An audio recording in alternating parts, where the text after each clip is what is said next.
e as próprias políticas públicas. Bom, e aí trago um conceito que não está tão expresso na literatura, está de várias formas, tá?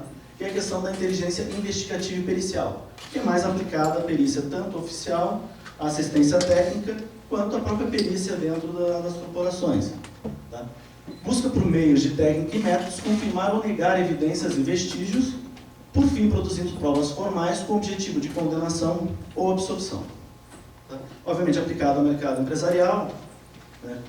O colega estava falando, questão de demitir, não demitir, aproveitar, enfim, mas sempre é, de alguma forma, a condenação ou absolvição por alguma coisa.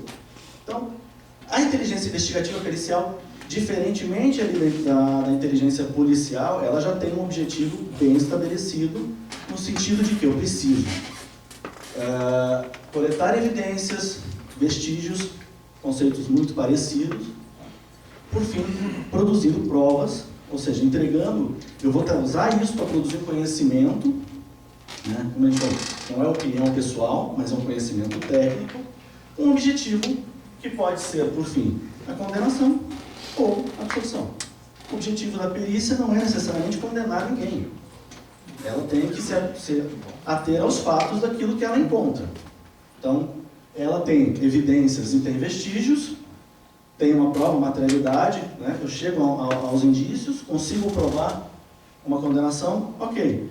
Não consigo, não encontro aqueles vestígios, indícios, né?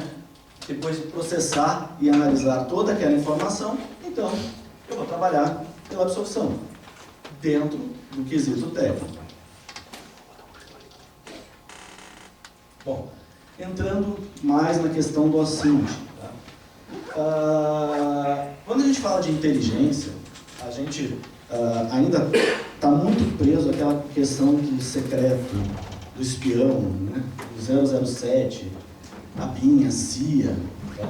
E a gente viu ali que inteligência nada mais é que um processo que a gente faz cotidianamente, transformar dados, informações em conhecimento. Quando a gente fala de Open Source Intelligence, tá? A gente traz um conceito de uma inteligência baseada em fontes de dados e informações abertas. Ou seja, nesse caso, eu não estou coletando nenhum tipo de informação secreta, eu não estou pedindo autorização judicial. Eu estou usando o quê? Aquilo que está disponível. Ou seja, hoje, internet, mídias sociais, que tem alguns pontos que a gente vai colocar, mas ontem, o assinte é uma coisa que vem lá desde a Primeira Guerra Mundial. Então, ontem era o uso de revistas, era o uso de periódicos, era o estabelecimento de torres de coletas de ondas de rádio praticamente em todo o mundo. Então, época de Primeira e Segunda Guerra Mundial, os Estados Unidos estabeleceu torres de coleta e escutava todas as rádios. Então, tinham ali analistas escutando e transcrevendo todas as rádios. Época da Guerra Fria, praticamente todos os livros, produção científica, conteúdo de revistas de jornais russos eram coletados e traduzidos para o inglês para serem utilizados no processo de assinte. Ou seja, eles não estavam invadindo, não estavam roubando, não estavam fazendo nada aparentemente ilegal, mas estavam pegando esses dados e informações na produção e o conhecimento de inteligência, de tendências, rumos, o que pensam, como sentem. Mas tudo isso a gente ainda está falando voltado àquela ligação entre países, né? A questão internacional, a questão diplomática. Quando a gente fala de assinte, então, e a gente vai ver mais na frente, só uma questão de Big Data, mas dados. Quando eu falo dados, o que a gente imagina que seja um dado? Alguém arrisca aí? Bom, a gente vai entrar um pouquinho na questão filosófica. E dado é absolutamente tudo. Dado existe, é abundante, e ele não tem nenhum significado que não seja a própria existência dele. Ou seja, tudo é absolutamente um dado.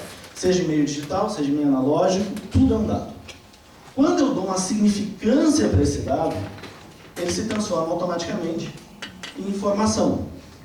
Quando eu dou qualquer significância que seja além da própria existência do dado. Tem um valor, valorei, ele se transforma numa informação. O que não quer dizer ainda que seja útil para absolutamente nada. Quando eu pego uma série de informações e começo a processar essas informações e transformar, elas se tornam conhecimento. Ou seja, elas se tornam aplicáveis a alguma coisa. Fontes abertas, restritas, fontes secretas ou clandestinas. Então, quando a gente está no processo, principalmente lá governamental, a gente tem algumas ferramentas que são utilizadas para a obtenção de dados e informações.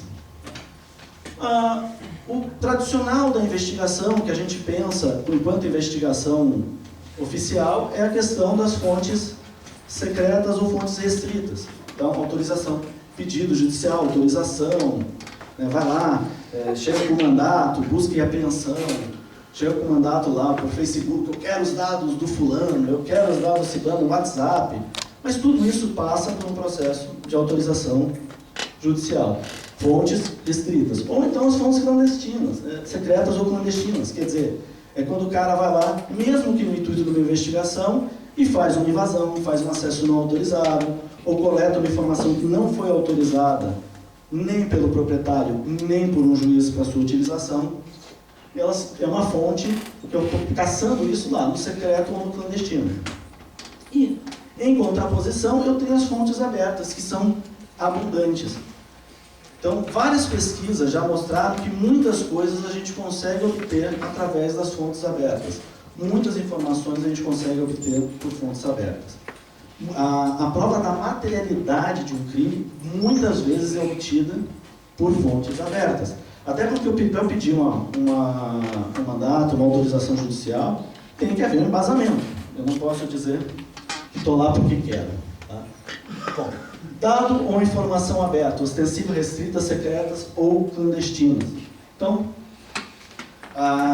o dado ou uma informação aberta, tá? Só eu vou contrapor alguma coisa que está na literatura, não é necessariamente o dado ou uma informação gratuita. Ela pode ser uma informação paga. Tá? A fonte pode ser paga. Exemplo, revista. A informação da revista é aberta, é pública, mas eu compro a revista. Então, a mesma coisa. Tem milhares de fontes de dados na internet que elas são pagas. Eu assino. Né? Fontes, por exemplo, do Serasa, são assinadas. Informação aberta no sentido de que aquela informação, ela pertence ao mundo. Mesmo que eu compre de um terceiro, eu não estou pegando a informação que foi roubada. É uma informação que ela é ostensiva. Que é a diferença da informação restrita, é aquela informação que é minha pessoal, eu só passo para quem eu quiser. Então, a senha do meu banco, ela é pessoal. Ela não é secreta no sentido, né, de segredo de Estado, mas ela é pessoal, ela é restrita, eu só entrego para quem eu quiser. E a gente tem as informações clandestinas. Então, os exemplos mais clássicos aí agora estão na mídia, a questão dos dados, por exemplo, da invasão do Telegram. Estão na mídia, foram publicados, são públicas. Há controvérsias no sentido de que a origem delas é restrita ou secreta, e foram obtidas de modo clandestino. Então, por mais que elas estejam disponíveis na internet, elas não são necessariamente abertas. Vamos lá que o tempo está... Bom, vou acelerar um pouquinho por causa do tempo. Crimes cibernéticos versus crimes comuns. Então, qualquer conduta ilícita pode ser estabelecida ali como um crime ou uma contravenção. Então, quando a gente fala crime cibernético, na verdade, a gente usa isso no cotidiano, mas tem uma certa problemática nessa forma, porque tem coisas que não são crimes, estricto senso, mas são contravenções. Mas, ok, vale para o uso cotidiano. Eu vou ter basicamente dois tipos de crimes de informática. Né? Os crimes puros, que são crimes de informática contra a própria informática, invasão do sistema, roubo de dados de sistemas, quebra da segurança de sistemas, denial of service de sistemas, entre outros. E tem os crimes comuns, né, com uso de informática, que são chamados impuros ou impróprios, que é praticamente hoje qualquer coisa. Você vai fazer uma apreensão de droga, tem um celular envolvido. Tem um assassinato, passa por internet, passa por e-mail, passa por celular. É o uso da tecnologia para um crime comum. Então, é muito comum também a gente fazer perícias, realizar perícias, assistência técnicas ou outros tipos com relação a isso. Bom, valor probatório da OSCINT. Eu vou me perder um pouquinho aqui, passo uns 2 minutinhos, tá? Que essa é a parte importante. No contexto da inteligência policial, que é o apoio à tomada de decisão, apoio a operações, ao estabelecimento de políticas públicas, embora de modo controverso que eu vou falar, o uso da OSCINT, tá? Ele não vai se preocupar ali até se aquela informação ela está ali pública, mas se ela tem, se ela é restrita, se ela veio de uma fonte clandestina, na forma como foi utilizada. Por quê? Porque eu vou usar isso em apoio a operações. O objetivo, às vezes, é um objetivo maior. Então, se eu tenho uma pessoa correndo um risco de vida, uma criança em situação de abuso, muitas vezes eu não vou discutir internamente numa operação se aquela informação ela veio de modo correto, não veio de modo correto. Por quê? Porque eu não vou utilizar para isso. Eu vou utilizar para o primeiro objetivo, que é, por exemplo, tirar a criança daquela situação de abuso. Isso é uma situação. No contexto da inteligência investigativa e pericial, tá, a gente já muda consideravelmente, porque agora eu tenho a formalidade dos produtos e processos, né, que é o que a gente está sempre falando na questão de perícia, provas admitidas em direito e a cadeia de custódia como um elemento constituinte desses dois processos. Ou seja, quando eu entro na inteligência investigativa e pericial, eu tenho sim que me preocupar com a origem daquela informação. Porque se aquela informação ela vem de uma fonte clandestina ou ela chega até mim sem consentimento, sem autorização judicial, não adianta eu produzir um laudo maravilhoso, porque lá na frente ele vai ser derrubado. Então eu tenho sim que me preocupar na inteligência investigativa e pericial com as formalidades das provas admitidas em direito. E não importa muito, na verdade, no nosso mundo técnico, que a gente acredite ou deixe de acreditar, porque isso vai ser discutido lá no mundo do direito. O laudo ele é só mais uma ferramenta, tá, como corpo de delito, exame de corpo de delito, lá na parte processual.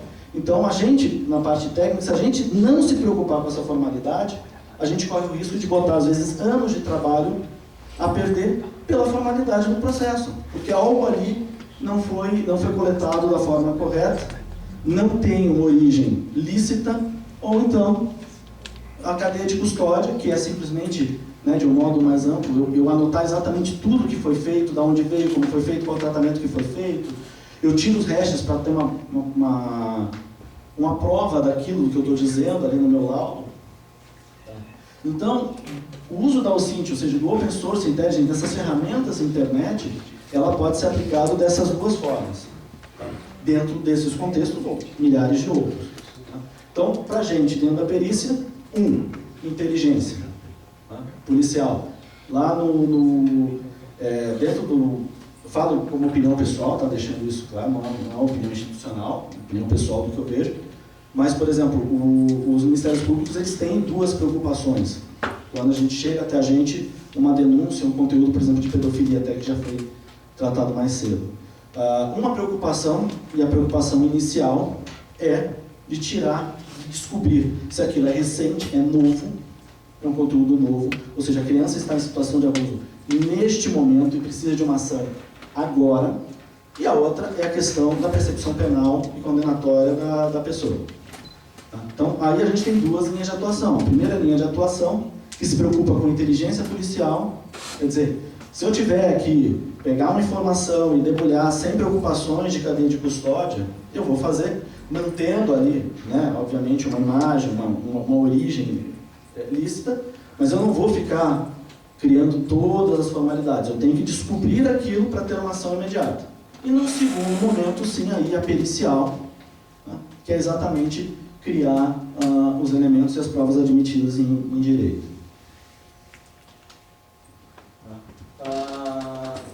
Esse é um ponto controverso, tá?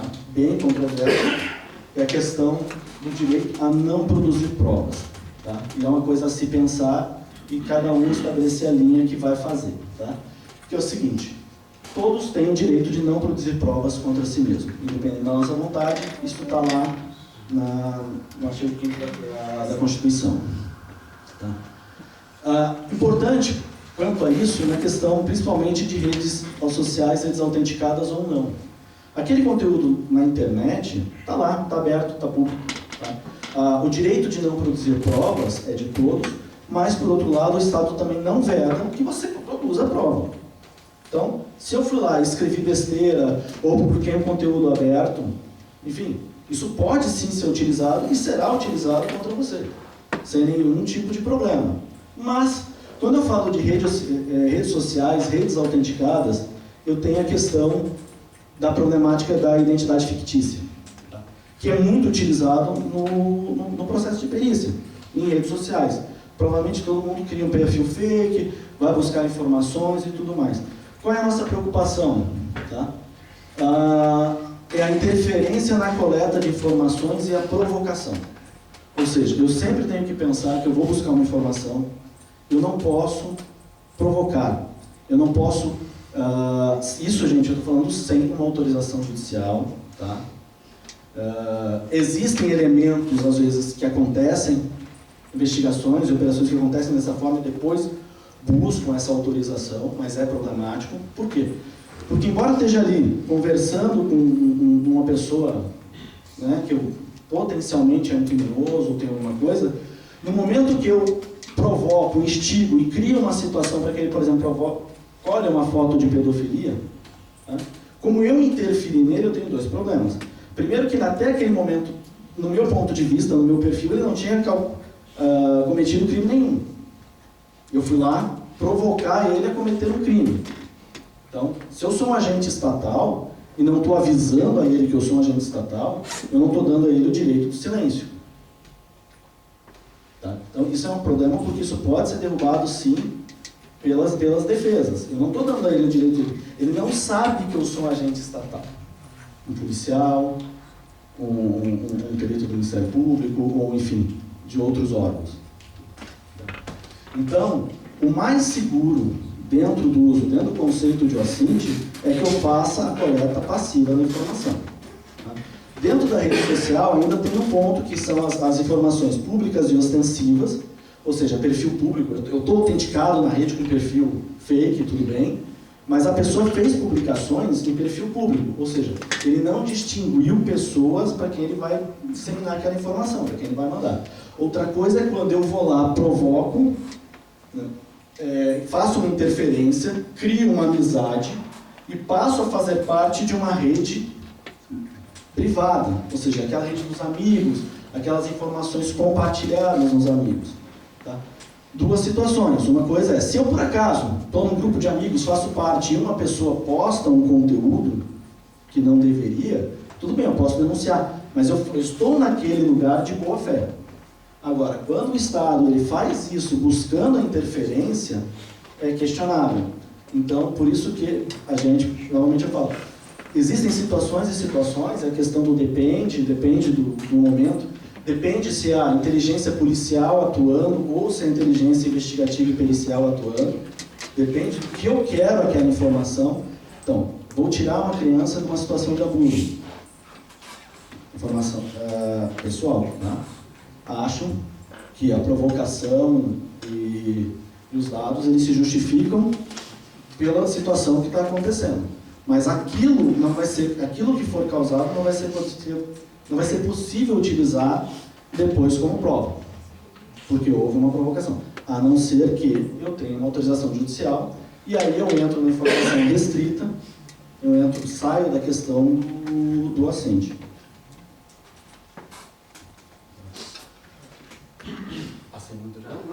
Tá. Vamos lá. Análise de informações do assente. Tá? Técnicas, ferramentas, milhares.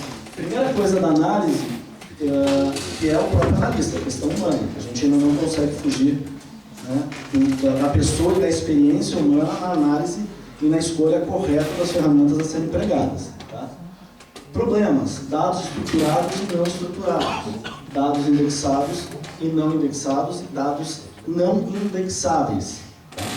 Então, quanto mais eu entro, quanto mais difundida a tecnologia, maior a quantidade de informações que eu sou capaz de coletar, que eu sou capaz de processar. Tá? E quando eu falo da inteligência policial, eu começo a entrar também numa questão de Big Data. Ou seja, sistemas e tecnologias, eu não vou me aprofundar no conceito, mas sistemas e tecnologias que são criados, pensados e projetados para trabalharem todo um contexto de milhões de dados e de informações estruturadas e não estruturadas, de modo a apresentar isso de modo mais palatável, tá, ao pessoal que faz análise. Hoje eles já fazem análises bem apuradas e tal, para te trazer o quê? Tendências. Então ele te aponta tendências, ele te aponta comportamentos, mudanças sociais. Então, como exemplo, o Google utilizou informações de buscas deles para determinar áreas que tinham surtos de gripe. Então, áreas onde muita gente ficava buscando por remédio de gripe, sintomas de gripe, e depois isso foi confrontado com os dados reais e verificou-se que bateu. Ou seja, há áreas onde tem um maior surto de gripe e há áreas onde as pessoas mais estão preocupadas em ficar pesquisando sobre o assunto. Tá? E aí eu tenho exatamente a diferença para a exatidão. No caso da perícia, a gente não busca, na inteligência pericial, a gente não busca tendência. Eu não condeno ou não absolvo ninguém por tendência. Não é, naquela sala, a tendência majoritária não era de pedofilia. O crime ele é pessoal, ele não é de uma tendência. A tendência ela pode até apontar algumas informações na questão da inteligência policial para que a gente faça uma investigação mais profunda sobre um grupo de pessoas, sobre uma dada região, mas na questão pericial não interessa para a gente, em grande parte, a tendência. Interessa a exatidão dos dados que a gente está procurando. Bom, aí eu volto ao ciclo, tá? Do modo mais... vou terminar também, a gente está bem rapidinho. Eu volto ao ciclo de inteligência, mas aí aplicados à questão pericial. Então, na fase de requerimento... Agora eu vou falar um pouquinho mais sobre um conceito mais público, mas vale para tudo. Na fase de requerimento, a gente vai estar o quê? Recebendo os quesitos ou até mesmo produzindo os quesitos. Porque um grande problema hoje, quando a gente fala de perícia, é, tanto os peritos oficiais, quanto para os assistentes técnicos oficiais ou assistentes técnicos, é a questão das perguntas serem bem conduzidas. Perguntas boas geram respostas boas, perguntas ruins geram respostas, geram laudos ruins. Então, nessa fase de requerimento é analisar os requerimentos, dependendo de onde eu estou, se eu posso ou não posso melhorá-los, enfim, ou criar os requerimentos, os requisitos internos da perícia, ou seja, o que eu tenho que responder, quais são as perguntas que eu tenho que responder. Planejamento. Agora eu sei as perguntas, olho para a situação e tenho que planejar quais ferramentas eu vou utilizar, quais bases de dados eu vou buscar, o que é importante e o que não é importante. Se eu não fizer isso, se eu não fizer um bom planejamento, tá, eu vou me perder. Porque tudo isso tem tempo. A gente tem tempo para responder um laudo, para dar uma informação. A quantidade de informações, eu começo a entrar por às vezes um roubo de celular e vou terminar, sei lá, onde, com um tráfego internacional de bananas, e, enfim. Então eu tenho que focar naquelas perguntas. Quais ferramentas, quais informações que eu busco, tá? E como que eu vou buscá-las e, obviamente, como eu vou processar. Coleta e processamento é um muito conjunto. Eu vou buscar, faço a coleta das informações, tá? Gero as imagens, enfim, processar isso para se tornar uma informação viável. Tá? Fiz o processo, dei ali o FTK, o Autonomy, enfim, outros, dependendo da situação. Agora entra a análise, que, em última instância, não escapa ainda de um olhar humano. Vou olhar e vou pensar o que serve, como serve, de que forma serve, prova, não prova, é válido ou não é válido. Né? E, por última etapa, a disseminação, que é exatamente eu transformar isso tudo no algo, ou no documento, ou no despacho, ou no memorando, ou no relatório. Tá? Por quê? Não adianta eu usar milhares de ferramentas, produzir muito conhecimento, se eu não converto isso de um modo que o outro mundo entenda. Então, quem é o outro mundo? Parte empresarial, diretoria de empresa, parte executiva. Quando eu falo de percepção penal, eu estou falando do mundo do direito. Eu tenho que transformar isso, goste eu ou não, em algo que eles entendam e valorizem. Porque se tiver muito técnico, e obviamente tem que estar técnico, né? É um relatório técnico, mas eu tenho que construir de um modo que eu conte uma história que qualquer pessoa que lendo entenda, mesmo sem se ater aos detalhes técnicos, porque senão isso pode ser perdido. Se não é compreendido, não é útil, não é relevante, não é conhecimento, eu falhei no próprio processo de inteligência. Perdi todo o meu trabalho. Beleza, gente. Valeu, obrigado. Acho que eu passei muito do tempo. Dúvidas? Usou alguma ferramenta específica além do framework? Eu uso o Ascent Framework, tá? O Ascent Framework é um lugar legal, porque ele está bem divididinho ali, exatamente ali na fase de planejamento, o que eu quero, né? Então, rede social, eu vou lá, rede social, ele tem milhares de ferramentas. Não, é uma página web, ele vai mostrar lá milhares de ferramentas. Então, em vez de eu ficar lembrando, tendo que estar lembrando do que eu vou utilizar, e surgem e desaparecem também muito rápido essas ferramentas. Então, lá é um bom lugar para eu consultar e falar, cara, vou usar isso aqui, vamos tentar isso, isso falhou, então vamos tentar isso. É um PDF, então como é que eu extraio a informação do PDF? Lá ele diz, tá? Então é uma boa memória. E um outro fator importante também é a questão do Google Hacking, né? Que é se aprofundar nas ferramentas ou nas strings de pesquisa no próprio Google. Tá? Mesmo sem a gente estar tratando nem de Deep Web nem de Dark Web, tá? Muita coisa ela está pública, realmente ali disponível na web comum. Basta eu saber como eu pesquisar isso para eu ter dados mais favoráveis. Se quiser começar a estudar o Ascent, por onde que começa? Recomenda alguma coisa? Eu recomendo, buscando por Ascent, tá? Na internet já vai achar muito material. Tem muito material teórico, que é a parte que eu abordei, tá? Mas o Ascent Framework, tá? Ele é um lugar legal para eu começar olhando também e abrindo as ferramentas. E aí eu vendo o que o pessoal considera de ferramenta aberta, gratuita, tudo mais. A questão do Ascent é que ele é um conceito amplo que aborda tudo. Então, tem que pensar exatamente sobre de que visão você quer utilizar o Ascent. É uma investigação, é persecução penal, é civil, é empresarial, é acadêmica. Entendeu? Mais alguém? Gente, obrigado.